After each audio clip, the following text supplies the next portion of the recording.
اعوذ باللہ من الشیطان الرجیم، بسم اللہ الرحمن الرحیم۔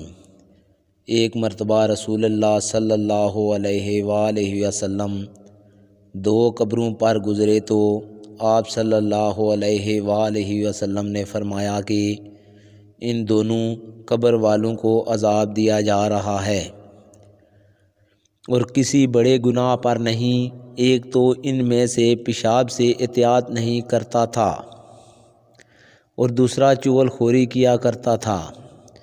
پھر آپ صلی اللہ علیہ وآلہ وسلم نے ایک ہری ٹہنی لے کر بیچ سے اس کے دو ٹکڑے کیے اور ہر ایک قبر پر ایک ٹکڑا گاڑ دیا۔ لوگوں نے پوچھا کہ یا رسول اللہ، آپ صلی اللہ علیہ وآلہ وسلم نے ایسا کیوں کیا؟ آپ صلی اللہ علیہ وآلہ وسلم نے فرمایا، شاید جب تک یہ ٹہنیاں خشک نہ ہوں ان پر عذاب میں کچھ تخفیف رہے۔ صحیح بخاری حدیث نمبر 218۔ رسول کریم صلی اللہ علیہ وآلہ وسلم نے ایک دیہاتی کو مسجد میں پیشاب کرتے ہوئے دیکھا تو لوگوں سے آپ صلی اللہ علیہ وآلہ وسلم نے فرمایا، اسے چھوڑ دو۔ جب وہ فارغ ہو گیا تو پانی منگا کر آپ نے اس جگہ بہا دیا۔ صحیح بخاری حدیث نمبر 219۔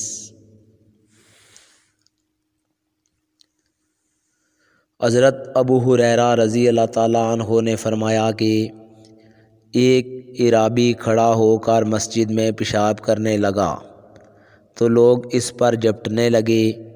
یہ دیکھ کر رسول کریم صلی اللہ علیہ وآلہ وسلم نے لوگوں سے فرمایا کہ اسے چھوڑ دو اور اس کے پیشاب پر پانی کا بھرا ہوا ڈول یا کچھ کم بھرا ہوا ڈول بہا دو، کیونکہ تم نرمی کے لیے بھیجے گئے ہو، سختی کے لیے نہیں۔